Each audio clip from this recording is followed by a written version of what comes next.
ಇವರನ್ನ ಅಕ್ರಮವಾಗಿ ಕರೆತರುವುದಲ್ಲದೆ ಇವರಿಗೆ ನಕಲಿ ದಾಖಲೆಗಳನ್ನ ಮಾಡಿಕೊಡೋದಲ್ಲದೆ ಇವರಿಗೆ ವೋಟರ್ ಐಡಿಗಳನ್ನ ಕೂಡ ಮಾಡಿಕೊಡ್ತಾರಂತೆ. ಆ ಮೂಲಕ ಇವರು ಇಲ್ಲಿ ಮತ ಕೂಡ ಚಲಾಯಿಸ್ತಾರೆ. ಯಾವುದೇ ದಾಖಲೆಗಳಿಲ್ಲ, ನಕಲಿ ವೋಟರ್ ಐಡಿಗಳನ್ನು ಇವ್ರಿಗೆ ಮಾಡಿಕೊಡ್ತಾರೆ, ಮನೆ ಕಟ್ಕೊಡ್ತಾರೆ, ದುಡ್ಡು ಕೊಟ್ಟರೆ ಸಾಕು ಇವರಿಗೆ ಎಲ್ಲ ದಾಖಲೆಯೂ ಸಿಗುತ್ತೆ. ಅಕ್ರಮ ದಾಖಲೆಗಳು, ಚುನಾವಣೆಯಲ್ಲಿ ಮತ ಚಲಾಯಿಸ್ತಾರೆ ಅಂತ ಹೇಳಿದ್ರೆ ಎಂಥ ಘೋರ ಇದು. ಇಲ್ಲಿ ನೆಲೆಸಿ ಬಹಳ ವರ್ಷಗಳ ನಂತರ ಆಧಾರ್ ಕಾರ್ಡ್ ಅನ್ನು ಕೂಡ ಇವರು ಪಡಿತಾರ. ಹಾಗಾದ್ರೆ ರೇಷನ್ ಕಾರ್ಡ್ ಪಡ್ಕೊಂಡು ಇಲ್ಲಿಯವರೇ ಆಗ್ಬಿಡ್ತಾರ? ಬಾಂಗ್ಲಾದೇಶಿಗಳನ್ನ ಕರೆತರುವ ಮಧ್ಯವರ್ತಿಗಳು ಯಾರು, ಅವರನ್ನು ಹಿಡಿಬೇಕೀಗ. ಬಾಂಗ್ಲಾದೇಶಿಗಳನ್ನ ಮಧ್ಯವರ್ತಿಗಳು ಹೇಗೆ ಸಂಪರ್ಕ ಮಾಡ್ತಾರೆ, ಅಲ್ಲಿದ್ದವ್ರು ಹೆಂಗೆ ಕನೆಕ್ಟ್ ಆಗುತ್ತೆ? ಯಾರಾದರೂ ಒಬ್ರು ಬಂದ್ರೆ ಸಾಕು, ಅವ್ರು ಹೇಳ್ತಾರೆ ಬಹುಶಃ ಇಂಥವ್ರು ಇದ್ದಾರೆ, ಅವ್ರು ಬರೋದಕ್ಕೆ ರೆಡಿ ಇದ್ದಾರೆ, ಅವರಿಗೆಲ್ಲ ವ್ಯವಸ್ಥೆ ಮಾಡಿಕೊಡಿ ಅಂತೇಳಿ ಅಕ್ರಮ ದಾಖಲೆಯನ್ನ ಸೃಷ್ಟಿ ಮಾಡಿಕೊಡ್ತಾರೆ. ನಂತರ ಮತವನ್ನು ಕೂಡ ಚಲಾಯಿಸ್ತಾರೆ, ವೋಟರ್ ಐಡಿ ಕೂಡ ಇವರಿಗೆ ಮಾಡಿಕೊಡ್ತಾರೆ. ನಂತರ ಇಲ್ಲಿಯವರೇ ಆಗ್ಬಿಡ್ತಾರೆ ಅವರು ಅಧಿಕೃತವಾಗಿ. ಆ ನಂತರ ಭಾರತೀಯರಾಗ್ಬಿಡ್ತಾರೆ, ಕರ್ನಾಟಕದವ್ರು ಆಗ್ಬಿಡ್ತಾರೆ. ಅವ್ರಿಲ್ಲಿ ಮಾಡುವಂಥ ಅನೈತಿಕ ಚಟುವಟಿಕೆಗಳು, ಅಕ್ರಮಗಳು ಯಾರಿಗೂ ಗೊತ್ತಾಗೋದೇ ಇಲ್ಲ. ಪೊಲೀಸರಿಗೆ ಅತಿ ದೊಡ್ಡ ಚಾಲೆಂಜ್ ಆಗಿದೆ ಈಗ ಅಕ್ರಮ ಬಾಂಗ್ಲಾದೇಶಿಗರ ನೆಲೆಗಳು.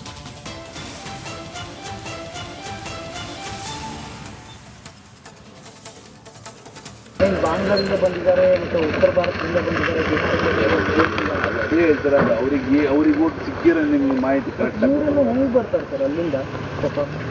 ನಾನು ಹೇಳ್ತಿಲ್ಲ, ಅಲ್ಲಿ ಊಟ ಸಿಗಲ್ಲ ಸರ್ ನಿಮಗೆ. ಅಲ್ಲಿ ಊಟ ಮಾಡೋಕೆ ಸಿಗಲ್ಲ. ಅಲ್ಲಿ ಹೆಂಗಪ್ಪ ಅಂದರೆ ಬಾಂಗ್ಲಾದೇಶ ಅಲ್ಲೆಲ್ಲ ಭಾರಿ ಕಷ್ಟ ಜೀವನ. ಅಲ್ಲಿ ನೀವು 5,000 ಕೊಟ್ಟರು ಒಂದು ತಿಂಗಳ ಕೆಲಸ ಮಾಡ್ತಾರೆ. ಆ ಲೆಕ್ಕಾಚಾರದಿಂದ ಅಲ್ಲಿಂದ ಏನು ಮಾಡಿರ್ತಾರೆ, ಮೇಸ್ತ್ರಿ ಅಂತ ಮಾಡ್ಕೊಂಡಿರ್ತಾರೆ. ಅವು ಮೇಸ್ತ್ರಿ ಏನು ಮಾಡ್ತಾರೆ, ಇಲ್ಲಿಂದ ಲಿಂಕ್ ಇರ್ತದೆ ಅವರಿಗೆ. ಇಲ್ಲಿ ಬಂದು ನಿಮ್ಮ ದೊಡ್ಡವ್ರು ಇದಾರ, ನಿಮಗೆ ಕೇಳ್ತಾರೆ, ನಾನು ಇಷ್ಟು ಜನ ಕರ್ಕೊಂಬರ್ತೀನಿ, ನನಗೇನು ಕೊಡ್ತೀಯ ನೀನು? ಕೂಲಿಗೋಸ್ಕರ 500 ರೂಪಾಯಿನ 1,000 ರೂಪಾಯಿ ಅವ್ರು ಲಾಭ ಇಟ್ಟಿರ್ತಾರೆ ತಿಂಗಳಿಗೆ. ಈಗ ನಾನು 20,000 ಕೊಡ್ತಿದ್ದೀನಿ ಅಂದರೆ ನಿಮಗೆ 15,000 ಕೊಡ್ತೀನಿ ಅವನಿಂದ ಕಮಿಷನ್ ಏನಾಗ್ತದೆ, ಅವ್ನು 30,000 ತೊಗೊಂಡಿರ್ತಾನೆ. ನಿಮಗೆ 10,000 ರೂಪಾಯಿ ಕಮಿಷನ್, ನನಗೆ 5,000 ರೂಪಾಯಿ, ಅವನಿಗೆ ಹೋಗೋದು 5,000 ರೂಪಾಯಿ. ಕಾಂಟ್ಯಾಕ್ಟ್ ಹಿಂಗೆ ಮಾಡ್ತಾರೆ ಪಾಪ ಅಲ್ಲಿ ಬಡವರು. ಹಿಂಗೆ ಆಗಿರ್ತಾರೆ, ಬಂದಿರ್ತಾರೆ. ಈಗ ನಾವು ನಿಮ್ಮ ಗಾಡಿ ಏನೋ ನಾವು ಗಾಡಿ ಓಡಿಸ್ತಿದ್ವು, ನೀವು ಕಾಂಟ್ಯಾಕ್ಟ್ ಇರ್ತೀರ, ಅಲ್ಲಿಂದ ಕರೆಸ್ತಾರೆ. ಬಟ್ ಅದು ಬಡವರಿಗೆ ಹೆಲ್ಪ್ ಮಾಡಲ್ಲ. ಅದು ಬಡವರಿಗೆ ಹೆಲ್ಪ್ ಮಾಡಲ್ಲ ಅಂದರೆ ಅವರು ಅದೆಲ್ಲ ಟೆನ್ಷನ್ ತೊಗೊಳಲ್ಲ. ಅವ್ರಿಗೆ ಕೆಲಸ ಮಾಡಿದ್ರೆ ದುಡ್ಡು ಸಿಕ್ಕರೆ ಸಾಕಲ್ಲಪ್ಪ ಅಂತ ಅಷ್ಟೇ. ಅಲ್ಲ, ಆಧಾರ್ ಕಾರ್ಡು ಪಾಸ್ಪೋರ್ಟ್ ಎಲ್ಲ ಚೆಕ್ ಮಾಡಲ್ವ ಅಲ್ಲಿ ಟ್ರೈನಲ್ಲಿ? ಕರ್ನಾಟಕದಲ್ಲಿದ್ರೆ ಸಮಸ್ಯೆ, ಇಂಡಿಯಾದಲ್ಲಿ ಇದ್ರೆ ಸಮಸ್ಯೆ ಇಲ್ಲಲ್ಲ ಸರ್. ಇಂಡಿಯಾ ಬಿಟ್ಟು ಬೇರೆ ಕಡೆ ಇದ್ರೆ ಸಮಸ್ಯೆ, ಪಾಸ್ಪೋರ್ಟಿಂದ ಅವೆಲ್ಲ. ಅಲ್ಲ, ಇದ್ರದ್ದು ಆಧಾರ್ ಕಾರ್ಡ್ ಅಲ್ಲಿಂದ ಇರ್ತದಲ್ಲ, ತೊಗೊಂಬಂದಿರ್ತಾರೆ ಅವರು. ಅವ್ರ ಆಧಾರ್ ಕಾರ್ಡ್ ಇಲ್ಲ ಅಂದ್ರೆ ಯಾರು ಕೆಲಸ ಕೊಡಲ್ಲ, ಇಲ್ಲಿ ಕೊಡಲ್ಲ. ನಾನು ಅಲ್ಲಿಂದ ಲಿಂಕ್ ಇದ್ರೆ ಅವ್ರಿಗೆ ಹೇಳೋ ಕರ್ಕೊಂಡು ಬರೋದು ನಾನು. ಆಧಾರ್ ಕಾರ್ಡ್ ಪಾನ್ ಕಾರ್ಡ್ ಏನೋ ಇರಲಿ ತೊಗೊಂಬರ್ಬೇಕು ನೀವು ಅಂತ. ಅವ್ರೇನೋ ಅಲ್ಲಿಂದ ಆಧಾರ್ ಕಾರ್ಡ್ ತೊಗೊಂಬಂಡು ಇಲ್ಲಿ ಭಾಳ ವರ್ಷ ಆದಮೇಲೆ ಇಲ್ಲಿ ಚೇಂಜ್ ಮಾಡ್ಕೊಡ್ತಾರೆ. ಚೇಂಜ್ ಮಾಡ್ತಾರೆ ಹಂಗಾಗಿ ಆ ಥರ ಇದೆ, ಆಪ್ಷನ್ ಇದೆ. ಆಪ್ಷನ್ ಇರಬೇಕಲ್ಲ, ಅದು ಮಾಡ್ಬೋದಲ್ಲ. ಇಷ್ಟು ವರ್ಷ ನಾವು ಇಲ್ಲಿ ಇದ್ದೀವಿ, ಇಲ್ಲಿ ಮಾಡಿಸ್ಬೋದು ಅಂತ. ರೇಷನ್ ಕಾರ್ಡು ಮಾಡಿಸ್ಬೋದು, ಆಧಾರ್ ಕಾರ್ಡು ಮಾಡಿಸ್ಬೋದು. ಆ ಥರ ರೇಷನ್ ಕಾರ್ಡ್ ಮಾಡಿಸ್ಕೊಡ್ತೀವಿ, ಆಧಾರ್ ಕಾರ್ಡ್ ಮಾಡಿಸ್ಕೊಡ್ತೀವಿ ಅಂತ ಏನಾದರೂ ದುಡ್ಡು ಏನಾದರೂ ಇಸ್ಕೊಂತಿದ್ದಾರೆ ಮತ್ತೆ ಆಫೀಸರ್ಸ್ ಬಡವ್ರ ಹತ್ರ ಪಾಪ? ಇಲ್ಲ ಹೇಳಿ ಮತ್ತೆ.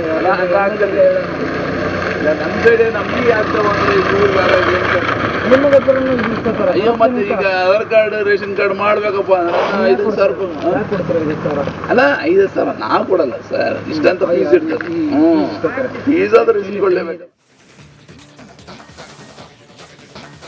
ಇವರನ್ನ ಅಕ್ರಮವಾಗಿ ಕರೆತರುವುದಲ್ಲದೆ ಇವರಿಗೆ ನಕಲಿ ದಾಖಲೆಗಳನ್ನ ಮಾಡಿಕೊಡೋದಲ್ಲದೆ ಇವರಿಗೆ ವೋಟರ್ ಐಡಿಗಳನ್ನ ಕೂಡ ಮಾಡಿಕೊಡ್ತಾರಂತೆ. ಆ ಮೂಲಕ ಇವರು ಇಲ್ಲಿ ಮತ ಕೂಡ ಚಲಾಯಿಸ್ತಾರೆ. ಯಾವುದೇ ದಾಖಲೆಗಳಿಲ್ಲ, ನಕಲಿ ವೋಟರ್ ಐಡಿಗಳನ್ನು ಇವ್ರಿಗೆ ಮಾಡಿಕೊಡ್ತಾರೆ, ಮನೆ ಕಟ್ಕೊಡ್ತಾರೆ, ದುಡ್ಡು ಕೊಟ್ಟರೆ ಸಾಕು ಇವರಿಗೆ ಎಲ್ಲ ದಾಖಲೆಯೂ ಸಿಗುತ್ತೆ. ಅಕ್ರಮ ದಾಖಲೆಗಳು, ಚುನಾವಣೆಯಲ್ಲಿ ಮತ ಚಲಾಯಿಸ್ತಾರೆ ಅಂತ ಹೇಳಿದ್ರೆ ಎಂಥ ಘೋರ ಇದು. ಇಲ್ಲಿ ನೆಲೆಸಿ ಬಹಳ ವರ್ಷಗಳ ನಂತರ ಆಧಾರ್ ಕಾರ್ಡ್ ಅನ್ನು ಕೂಡ ಇವರು ಪಡಿತಾರ. ಹಾಗಾದ್ರೆ ರೇಷನ್ ಕಾರ್ಡ್ ಪಡ್ಕೊಂಡು ಇಲ್ಲಿಯವರೇ ಆಗ್ಬಿಡ್ತಾರ? ಬಾಂಗ್ಲಾದೇಶಿಗಳನ್ನ ಕರೆತರುವ ಮಧ್ಯವರ್ತಿಗಳು ಯಾರು, ಅವರನ್ನು ಹಿಡಿಬೇಕೀಗ. ಬಾಂಗ್ಲಾದೇಶಿಗಳನ್ನ ಮಧ್ಯವರ್ತಿಗಳು ಹೇಗೆ ಸಂಪರ್ಕ ಮಾಡ್ತಾರೆ, ಅಲ್ಲಿದ್ದವ್ರು ಹೆಂಗೆ ಕನೆಕ್ಟ್ ಆಗುತ್ತೆ? ಯಾರಾದರೂ ಒಬ್ರು ಬಂದ್ರೆ ಸಾಕು, ಅವ್ರು ಹೇಳ್ತಾರೆ ಬಹುಶಃ ಇಂಥವ್ರು ಇದ್ದಾರೆ, ಅವ್ರು ಬರೋದಕ್ಕೆ ರೆಡಿ ಇದ್ದಾರೆ, ಅವರಿಗೆಲ್ಲ ವ್ಯವಸ್ಥೆ ಮಾಡಿಕೊಡಿ ಅಂತೇಳಿ ಅಕ್ರಮ ದಾಖಲೆಯನ್ನ ಸೃಷ್ಟಿ ಮಾಡಿಕೊಡ್ತಾರೆ. ನಂತರ ಮತವನ್ನು ಕೂಡ ಚಲಾಯಿಸ್ತಾರೆ, ವೋಟರ್ ಐಡಿ ಕೂಡ ಇವರಿಗೆ ಮಾಡಿಕೊಡ್ತಾರೆ. ನಂತರ ಇಲ್ಲಿಯವರೇ ಆಗ್ಬಿಡ್ತಾರೆ ಅವರು ಅಧಿಕೃತವಾಗಿ. ಆ ನಂತರ ಭಾರತೀಯರಾಗ್ಬಿಡ್ತಾರೆ, ಕರ್ನಾಟಕದವ್ರು ಆಗ್ಬಿಡ್ತಾರೆ. ಅವ್ರಿಲ್ಲಿ ಮಾಡುವಂಥ ಅನೈತಿಕ ಚಟುವಟಿಕೆಗಳು, ಅಕ್ರಮಗಳು ಯಾರಿಗೂ ಗೊತ್ತಾಗೋದೇ ಇಲ್ಲ. ಪೊಲೀಸರಿಗೆ ಅತಿ ದೊಡ್ಡ ಚಾಲೆಂಜ್ ಆಗಿದೆ ಈಗ ಅಕ್ರಮ ಬಾಂಗ್ಲಾದೇಶಿಗರ ನೆಲೆಗಳು.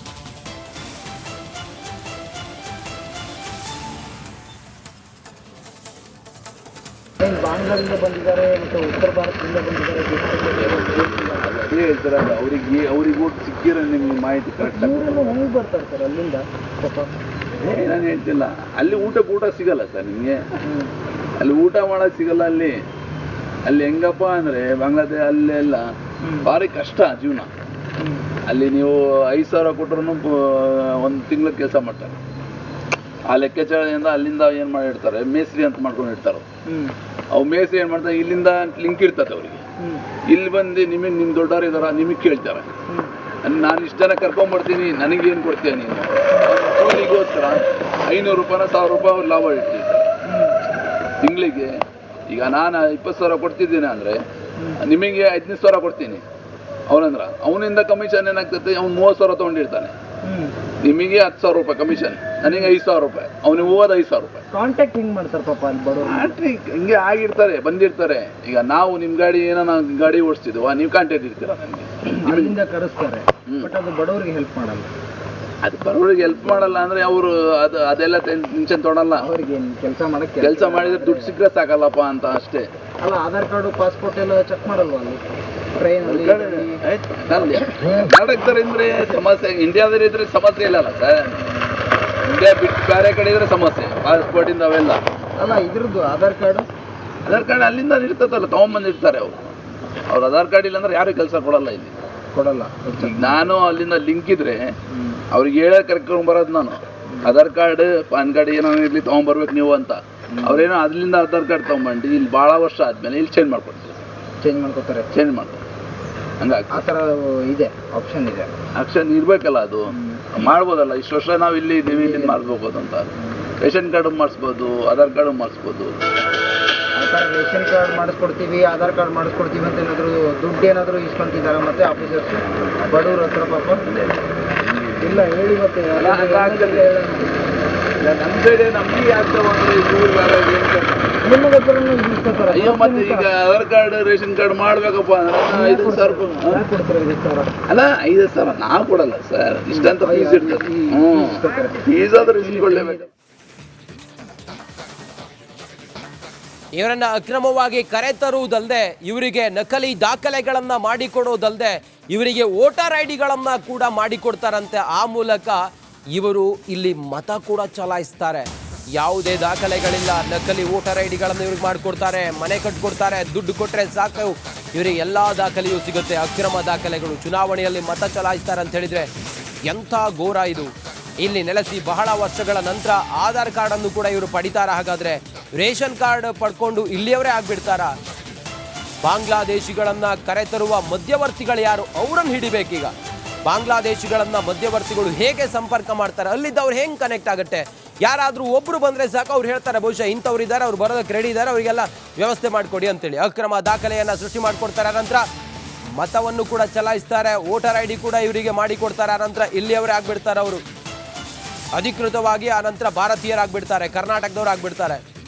ಅವ್ರಿಲ್ಲಿ ಮಾಡುವಂಥ ಅನೈತಿಕ ಚಟುವಟಿಕೆಗಳು, ಅಕ್ರಮಗಳು ಯಾರಿಗೂ ಗೊತ್ತಾಗೋದೇ ಇಲ್ಲ.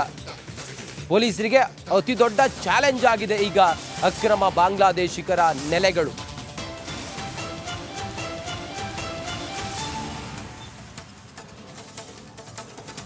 ಬಾಂಗ್ಲಾದಿಂದ ಬಂದಿದ್ದಾರೆ ಮತ್ತು ಉತ್ತರ ಭಾರತದಿಂದ ಬಂದಿದ್ದಾರೆ, ಅದೇ ಹೇಳ್ತಾರಲ್ಲ, ಅವ್ರಿಗೆ ಊಟ ಸಿಕ್ಕಿರೋ ನಿಮ್ಗೆ ಮಾಹಿತಿ ಕರೆಕ್ಟ್. ಇವರೆಲ್ಲ ಹೆಂಗೆ ಬರ್ತಾರೆ ಸರ್ ಅಲ್ಲಿಂದ ಪಾಪ? ನಾನು ಹೇಳ್ತಿಲ್ಲ, ಅಲ್ಲಿ ಊಟ ಸಿಗಲ್ಲ ಸರ್ ನಿಮಗೆ. ಅಲ್ಲಿ ಊಟ ಮಾಡೋಕೆ ಸಿಗಲ್ಲ. ಅಲ್ಲಿ ಹೆಂಗಪ್ಪ ಅಂದರೆ ಬಾಂಗ್ಲಾದೇಶ ಅಲ್ಲೆಲ್ಲ ಭಾರಿ ಕಷ್ಟ ಜೀವನ. ಅಲ್ಲಿ ನೀವು 5,000 ಕೊಟ್ಟರು 1 ತಿಂಗಳ ಕೆಲಸ ಮಾಡ್ತಾರೆ. ಆ ಲೆಕ್ಕಾಚಾರದಿಂದ ಅಲ್ಲಿಂದ ಏನು ಮಾಡಿರ್ತಾರೆ, ಮೇಸ್ತ್ರಿ ಅಂತ ಮಾಡ್ಕೊಂಡಿರ್ತಾರೆ. ಅವು ಮೇಸ್ತ್ರಿ ಏನು ಮಾಡ್ತಾರೆ, ಇಲ್ಲಿಂದ ಲಿಂಕ್ ಇರ್ತದೆ ಅವರಿಗೆ. ಇಲ್ಲಿ ಬಂದು ನಿಮ್ಮ ದೊಡ್ಡವ್ರು ಇದಾರ, ನಿಮಗೆ ಕೇಳ್ತಾರೆ, ನಾನು ಇಷ್ಟು ಜನ ಕರ್ಕೊಂಬರ್ತೀನಿ, ನನಗೇನು ಕೊಡ್ತೀಯ ನೀನು? ಕೂಲಿಗೋಸ್ಕರ 500 ರೂಪಾಯಿನ 1,000 ರೂಪಾಯಿ ಅವ್ರು ಲಾಭ ಇಟ್ಟಿರ್ತಾರೆ ತಿಂಗಳಿಗೆ. ಈಗ ನಾನು 20,000 ಕೊಡ್ತಿದ್ದೀನಿ ಅಂದರೆ ನಿಮಗೆ 15,000 ಕೊಡ್ತೀನಿ ಅವನಂದ್ರ, ಅವನಿಂದ ಕಮಿಷನ್ ಏನಾಗ್ತದೆ, ಅವ್ನು 30,000 ತೊಗೊಂಡಿರ್ತಾನೆ. ನಿಮಗೆ 10,000 ರೂಪಾಯಿ ಕಮಿಷನ್, ನನಗೆ 5,000 ರೂಪಾಯಿ, ಅವನಿಗೆ ಹೋಗೋದು 5,000 ರೂಪಾಯಿ. ಕಾಂಟ್ಯಾಕ್ಟ್ ಹಿಂಗೆ ಮಾಡ್ತಾರೆ ಪಾಪ ಅಲ್ಲಿ ಬಡವರು. ಹಿಂಗೆ ಆಗಿರ್ತಾರೆ, ಬಂದಿರ್ತಾರೆ. ಈಗ ನಾವು ನಿಮ್ಮ ಗಾಡಿ ಏನೋ ನಾವು ಗಾಡಿ ಓಡಿಸ್ತಿದ್ವು, ನೀವು ಕಾಂಟ್ಯಾಕ್ಟ್ ಇರ್ತೀರ, ಅಲ್ಲಿಂದ ಕರೆಸ್ತಾರೆ. ಬಟ್ ಅದು ಬಡವರಿಗೆ ಹೆಲ್ಪ್ ಮಾಡಲ್ಲ. ಅದು ಬರೋರಿಗೆ ಹೆಲ್ಪ್ ಮಾಡಲ್ಲ ಅಂದ್ರೆ ಅವರು ಅದೆಲ್ಲ ಟೆನ್ಷನ್ ತೊಗೊಳಲ್ಲ. ಅವ್ರಿಗೆ ಕೆಲಸ ಮಾಡಕ್ಕೆ ಕೆಲಸ ಮಾಡಿದ್ರೆ ದುಡ್ಡು ಸಿಕ್ಕರೆ ಸಾಕಲ್ಲಪ್ಪ ಅಂತ ಅಷ್ಟೇ. ಅಲ್ಲ, ಆಧಾರ್ ಕಾರ್ಡು ಪಾಸ್ಪೋರ್ಟ್ ಎಲ್ಲ ಚೆಕ್ ಮಾಡಲ್ವಾ ಅಲ್ಲಿ ಟ್ರೈನಲ್ಲಿ? ಕರ್ನಾಟಕದಲ್ಲಿದ್ರೆ ಸಮಸ್ಯೆ, ಇಂಡಿಯಾದಲ್ಲಿ ಇದ್ರೆ ಸಮಸ್ಯೆ ಇಲ್ಲಲ್ಲ ಸರ್. ಇಂಡಿಯಾ ಬಿಟ್ಟು ಬೇರೆ ಕಡೆ ಇದ್ರೆ ಸಮಸ್ಯೆ, ಪಾಸ್ಪೋರ್ಟ್ ಇಂದ ಅವೆಲ್ಲ. ಅಲ್ಲ, ಇದ್ರದ್ದು ಆಧಾರ್ ಕಾರ್ಡು ಅಲ್ಲಿಂದ ಇರ್ತದಲ್ಲ, ತಗೊಂಬಂದಿರ್ತಾರೆ ಅವರು. ಅವ್ರ ಆಧಾರ್ ಕಾರ್ಡ್ ಇಲ್ಲ ಅಂದ್ರೆ ಯಾರು ಕೆಲಸ ಕೊಡಲ್ಲ ಇಲ್ಲಿ, ಕೊಡಲ್ಲ.